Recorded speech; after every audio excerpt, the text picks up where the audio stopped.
Shabbat Shalom everyone! This week in Israel we are reading Parshat Matot, which is the second last Parsha in Sefer Bamidbar, the fourth book of Moses respectively. And it's a phenomenal Parsha which is packed with so many different things. None less than in Perek Lamed Bet, Perek 32, chapter 32, where it talks about, relates the request of two of the tribes, named Reuven and Gad respectively. They requested from Moshe Rabbeinu that they wanted to dwell in the land of Sichon and Og, which the Jews had just defeated, and live there, which was just on the border of Eretz Israel, not inside the land of Israel itself respectively. Why? Because they won a lot more spoils from the wars which took place at that stage in time while they were in the Midbar, and also they had much more livestock also. They amassed a lot of livestock, and they needed more space, more pastures to graze the livestock, and they needed that land. So they saw that it was very, very pleasant and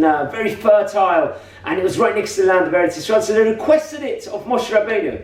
And Hashem had already instructed that we will enter and conquer the land of Israel. So Moshe panicked a little bit. He thought that those tribes were not necessarily going to enter the war when they're conquering the land of Israel against the Canaanites, and thought it might be a bad idea. And only 39 years before, there was the sin of the Meraglim, the spies that came in, which caused such an uproar. So he was worried that this could be a repeat of that bad notion that occurred all those years previously. But then unequivocally, they had stated, Lo nashuv el batenu ad hitnachel b'nei Yisrael, ish nachalato. They were willing unequivocally to fight, to go inside the land of Eretz Israel and fight for it, and then they would enter those lands at the end of this fight, once all the allocations of the lands of Israel was allocated to all the 12 Shvatim respectively. And later on, actually, the half of Manasseh will actually join Reuven and Gad when they actually live inside this splendid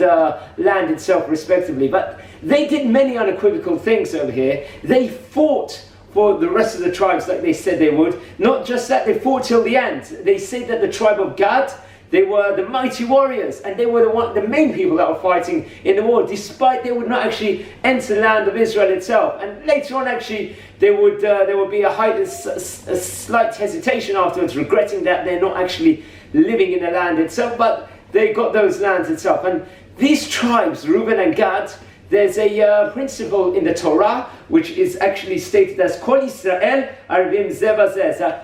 All of the children of Israel are responsible for each other's actions.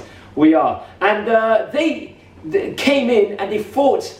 You know, if they wouldn't have fought, that Reuven and Gad, with the rest of the Shvatim, with the rest of the tribes, when they came into Israel, everyone would have said, look, they're not fighting with us, they're scared, there must be something wrong going in there. And that would have caused a big fright among the different tribes to actually fight and conquer the land of Israel. And they were mighty, and they came in, and they were not going to rest until everyone dwelt in their lands. All the different tribes did. And that's one of the principles of the mitzvot that we have. Many places in the Torah, it talks about how we should help the poor. We see a fellow Jew or fellow other person that is poor, struggling, we should help them financially. See someone emotionally suffering with mental health issues, help them straight away. If someone has got a load, you know, they need to unload a donkey or whatever it might have been in the Torah perspective or a modern day, help people with shopping or whatever it might be, we should help them straight away, run to do the different mitzvot to help each other. They say that the great Hasidic philosophers say,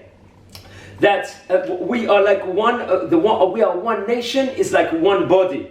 And in fact, the word arvut, which I mentioned before, is mixture. That if one of us is suffering, that we help straight away the other people get on their feet. One of the biggest mitzvot in the Torah is, if God forbid, someone is financially struggling, not to give them the money directly as charity, but to actually help them out and give them a loan respectively. And that's the concept of our arvut, is that we're all responsible for each other. That's why on Shabbat, for example, when we are doing the Kiddush on the Friday night, if one person cannot drink it or say the bracha, doesn't know the bracha itself, someone else can have him in mind and do it himself. When we daven the Shemona Esrei 3 times a day in the tefillot during the week, or on a regular day, the Chazan itself has in mind the person. Well, obviously, naturally, the person himself should recite the prayer himself. And that very much represents Reuven and Gad's attitude here. And they saw everyone else, all the families need to dwell properly with their children, look after all their livestock, everything they had in mind. And they unequivocally helped them straight away. And that's the responsibility of us. We should see when someone else is down, we help them up, we pick them up.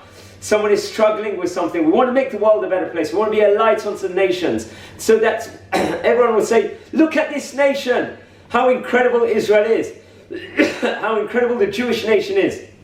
And bring a brilliant Kiddush Hashem on everyone else. And that's what we should be striving to do. To actually be example, be leading by example. That's why when in the Kriyat Yam Suf in Parshat Bashalach we see that there was a hesitation for the people to jump into the Yam Suf like Hashem told them to. And Nachshon ben Aminadab from the tribe of Yehudah jumped in and led by example. And that's what we should be doing. We should look and see an initiative that we've got. Someone is not doing a specific mitzvah. The nation is struggling on something specifically. We should lead by example. And strive to do those different mitzvot. And Be'ez Hashem, I'd like to dedicate this for the Refuah Shlema of Yechezkel Ben Esther, and I want to wish you all a fantastic Shabbat. Shabbat Shalom.